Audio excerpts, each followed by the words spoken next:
you do any non-equity investment? Do you invest in distressed or do you use options? Anything. And in addition to all of that, I would also add one more thing. Okay, so I said that there's three things that distinguish a value investor. Okay, so you've got business owner mentality. You have a different time horizon. You demand a huge margin of safety, but it's all come from one thing, which is sort of you're a business owner and you're a cautious business owner, and you can't control the outcome of the management. Therefore, you demand a compensation. It's almost self-defense of a margin of safety. And then because you're a business owner, you tend to be long-term, blah, blah, blah. They're all the same. Now, people would ask me, okay, if you're a business owner, okay, why the hell you double with the stock market? Stock market is not meant for the business owners.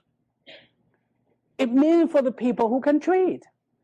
That was the attraction of the stock market. That's why 95% would never buy into this idea. Because if everybody, supposedly everybody, this would never happen because of human nature, but supposedly 100% of the people all are, value investors. Would there be a stock market? No, hell no. Who would buy IPO? Without IPO, where does the stock market come from? Where does the secondary market come from? And if everybody demanded a huge margin, why anybody would sell to you?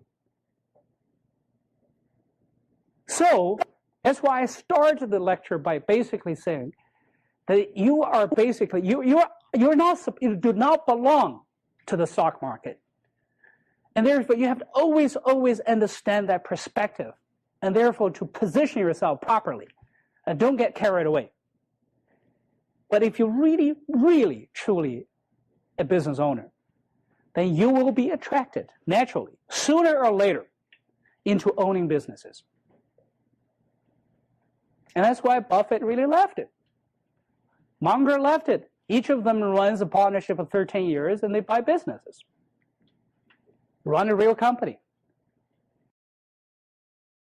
Or if you're really kind of, into that money, eventually you become sort of private equity.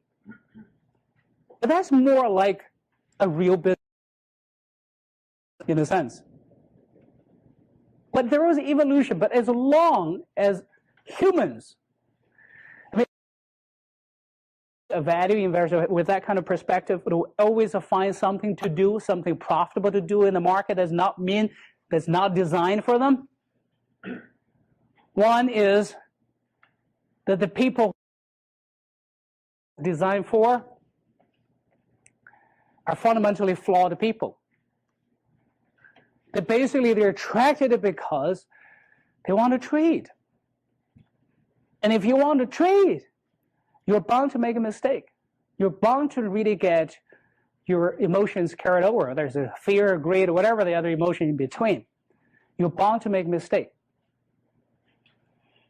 And so when that happens, there will always be room for guys like you. Supposedly you are that 5%. There will always be opportunity for you.